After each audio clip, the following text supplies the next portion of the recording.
This video is also designed to go with section 14.3 from the Mathematics for Elementary Teachers book by Musser. So what we're going to do in this video is show you how to construct a perpendicular bisector and also how to construct a bisection of an angle. So how to bisect an angle. So let's start with constructing a perpendicular bisector. So the first thing we're going to do is take our compass, put the point at point A on the line segment that's drawn. Make sure that it is more than halfway through the line segment AB. Okay, and that's important. You want to make sure that you are more than half the distance away. And the reason for that is because you have to make sure that the arcs that you're going to be drawing will intersect each other. And if you do it less than halfway, there's absolutely no way that they're going to intersect. So you have to make sure that it's more than halfway. So what you're going to do is construct an arc, okay, of whatever, so however you open it, whatever length that is, as long as it's more than half, on each side of AB. So I'm going to make an arc over here, and I'm going to make an arc down here. Whatever that length happened to be. I don't change the width of my compass. Okay? With the same opening. So again, I'm not changing this. I'm not squeezing it. I'm not opening it. Okay? With the same opening. Now we're going to place the point of the compass at B and do the same exact thing. Make an arc on this side and make an arc on this side. Now, from the last video, we saw that a point is made by any two things intersecting. So now I have two arcs that are intersecting, one on this side of AB and one on this side of AB. We're going to call this point P, and we're going to call this point Q.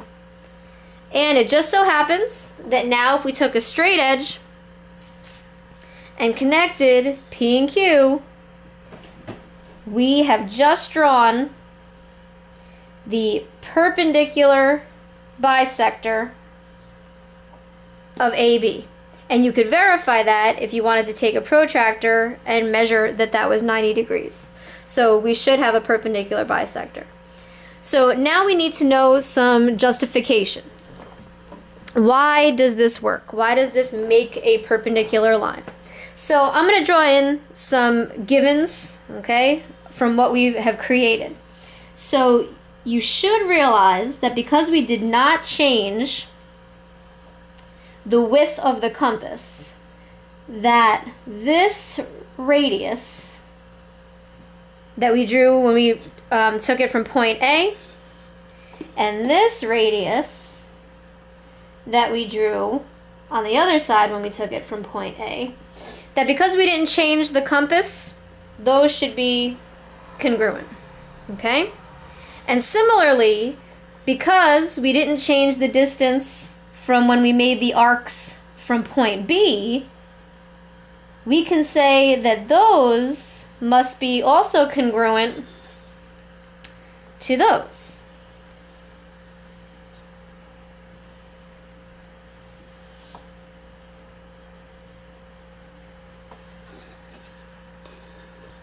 So what we've made is a rhombus because we know we have four sides that are congruent. So what was the characteristics of a rhombus back in an earlier chapter? We realized that rhombuses have lines that are diagonals that will bisect perpendicularly, okay, or at 90 degrees. So because of our knowledge of a rhombus, we know that based on this construction, we have created a perpendicular bisector. All right, so now let's talk about how you create an angle bisector. How do you make sure that you are bisecting an angle?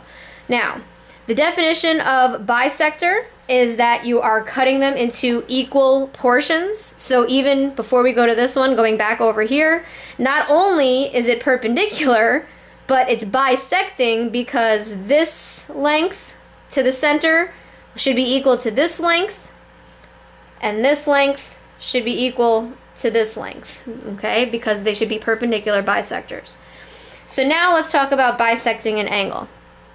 So the first thing we're going to do is take the compass, put it at the vertex, which in this case we labeled B, okay, so put it at the vertex of the angle, and construct an arc that intersects the sides. Now we also created two arbitrary points, A and C, on this angle, all right? You want to make sure that it's within those points, okay? So it's got to be crossing the segment AB or BA and crossing the segment BC.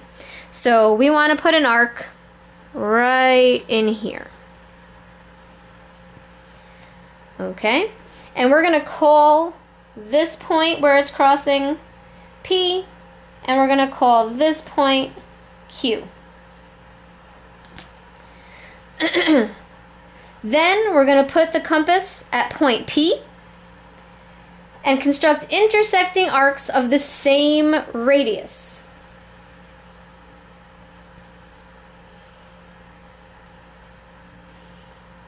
So I'm not going to change the width of this, and I'm going to make an arc from point P out here, and I'm going to make an arc from point Q out here.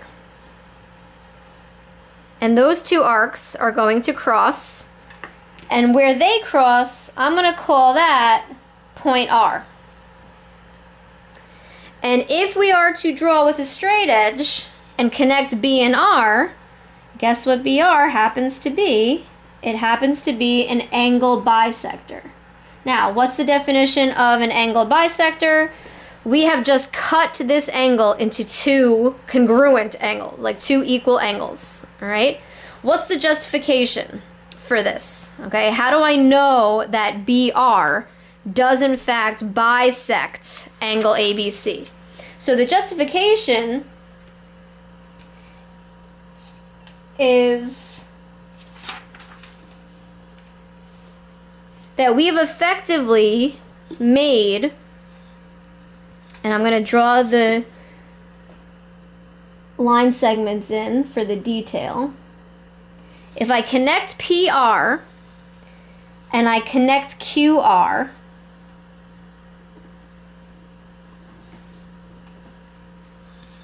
and we take a look at what we've actually created here, what we've actually created is a kite. And what do we know about a kite? We know that a kite has symmetry going the long distance, okay, the long diagonal.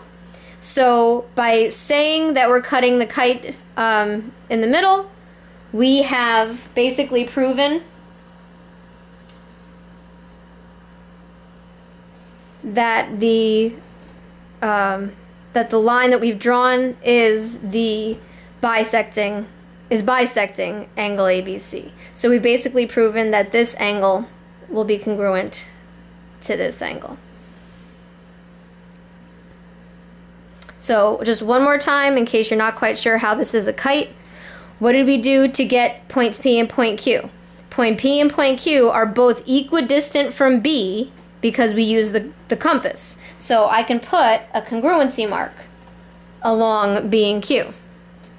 Okay? Then we took the point, the compass, and we put the point at P, some distance apart, okay? And we made it come out over here. We didn't change the distance, okay? So the same distance was how we made the arc from Q. So this is congruent to this.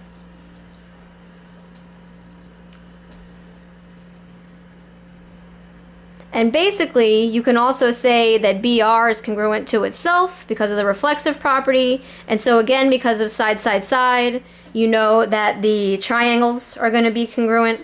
And so these two angles are going to be congruent. So you can do it that way as well. So you don't have to necessarily know about the kite as long as you can still prove your congruent triangles.